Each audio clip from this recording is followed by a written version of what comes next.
There is no breakout player this year like Pete Crow-Armstrong. This is no joke now. You want no joke? Yeah, PCA's no joke. Play it, Charlie. What's going on? This is drilled. Bader back some more.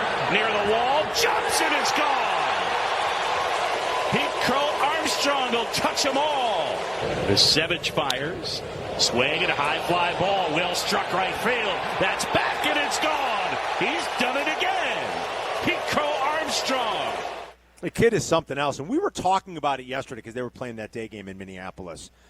So we briefly touched on it. We're like, man, he's up to 25 now. I got a few historical things on just his pace for you. We talked yesterday about the 6 40-40 seasons in MLB history. There's only 6, folks. Only 6 of them. And granted, guys. back in the old days, especially some of those great Yankee teams primarily, they didn't run a lot. Even back then, they took the analytic approach, why would we run? Like Mickey Mantle famously used to be like 40-40. He's like, he goes, I had done that in my sleep.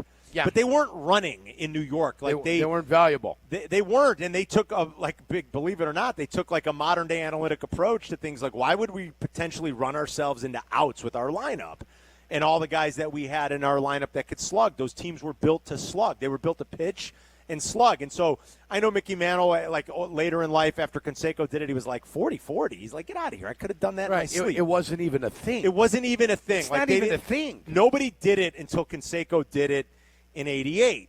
So there's only 6 of these, though, and there's more incentive to run today. I don't care. You'd be like, no, it might happen 3 straight years.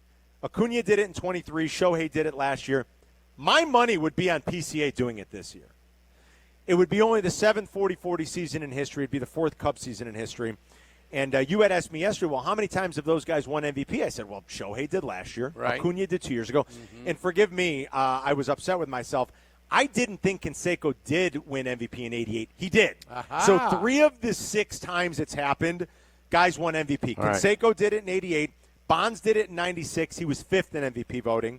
A-Rod did it as a young player in 98. He was 9th in MVP voting. Soriano did it in 06 with Washington. He was 6th in MVP voting. And then Acuna and Shohei last year. So half the time it's translated into an MVP season. PCA's 9-1.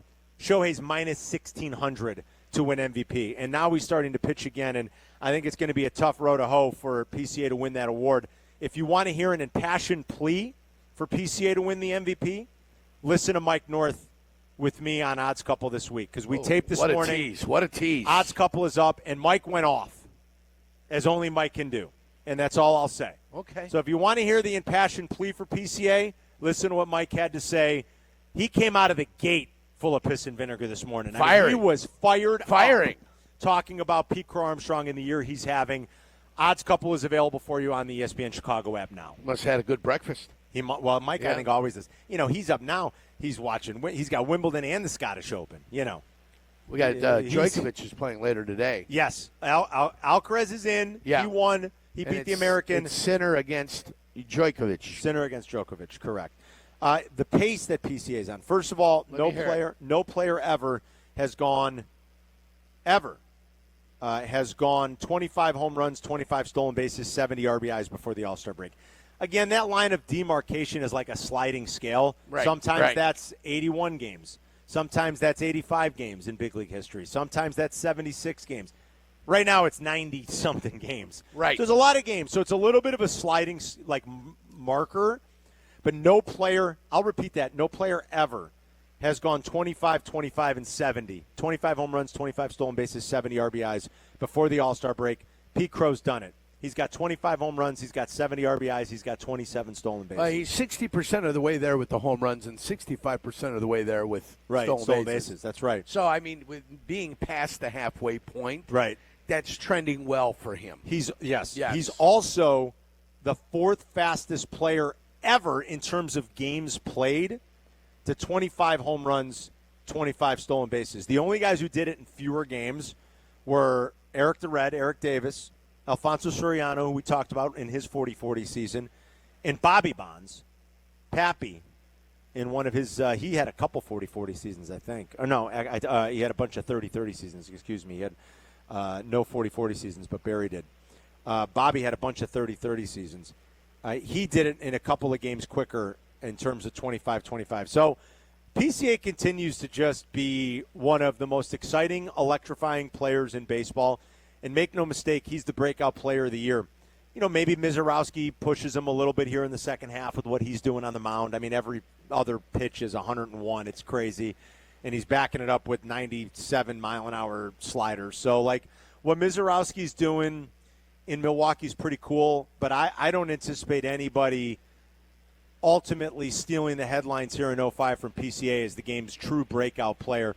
We knew Paul Skeens was awesome last year. Yeah. Paul Skeens is great again. Yeah. Cal Raleigh, I know this is otherworldly stuff. Cal Raleigh's been one of the two best catchers in baseball for the last 3 years. Mm-hmm. So I don't consider that as much as a breakout. Shohei, Judge is Judge. Tatis is Tatis. Schwarber's awesome. There is no breakout player this year like Pete Crow-Armstrong. None. Did Mizorowski's grandpa play for the Pirates? I don't know. Who? That's Bill Mazeroski. Oh, that's different? Okay. So that's not him then. Yeah, but he is on a good pace. A couple things on the Cubs offense, Yerk, that I was going to tease you with.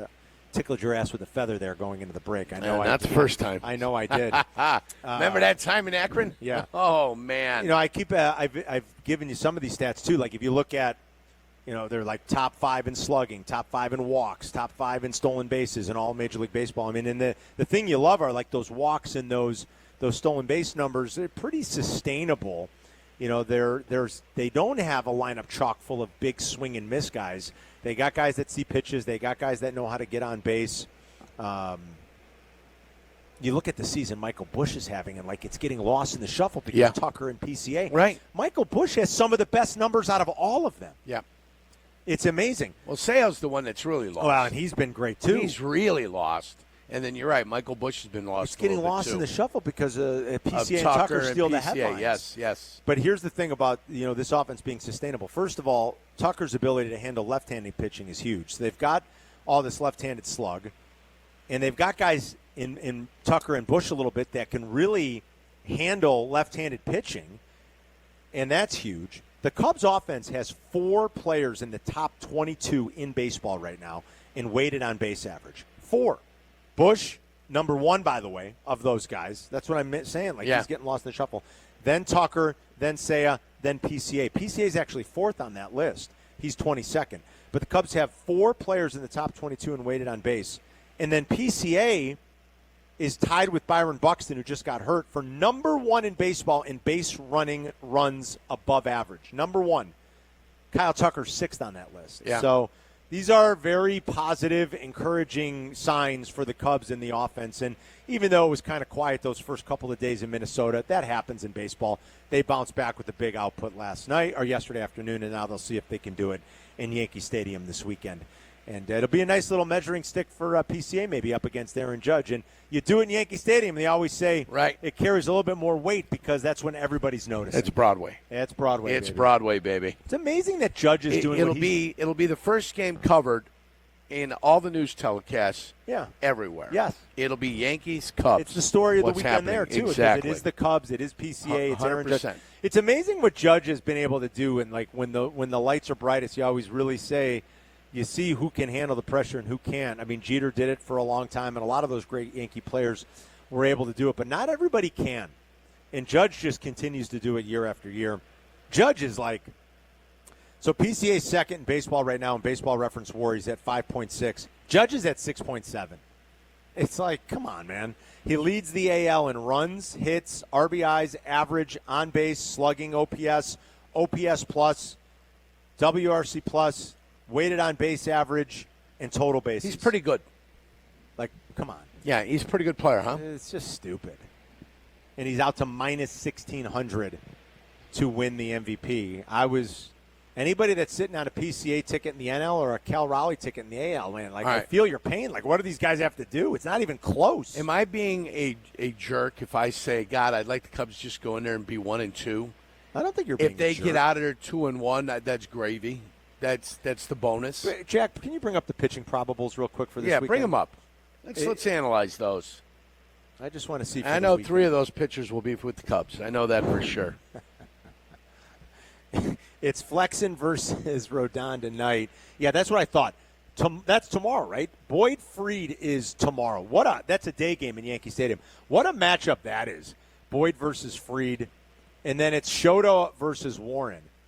You got your guys going at the back end of this. I got my matchups. Boyd Fried tomorrow. Make your plans to be in front of your TV at noon tomorrow. I know it's a Saturday afternoon in the summer. I'll be on the golf course, Carm. Yeah, you're going to be golfing. Yeah. But I would be I'm going to try to catch at some about of that. 12:30. Well, the game's at noon our time because right. it's 1 o'clock. So 12:30 I'll be off, and I'll be able to check that out then. I'm going to do my best to sit down and watch, especially the early going of that, to see the Fried-Boyd matchup tomorrow in Yankee Stadium. That'll be a good one.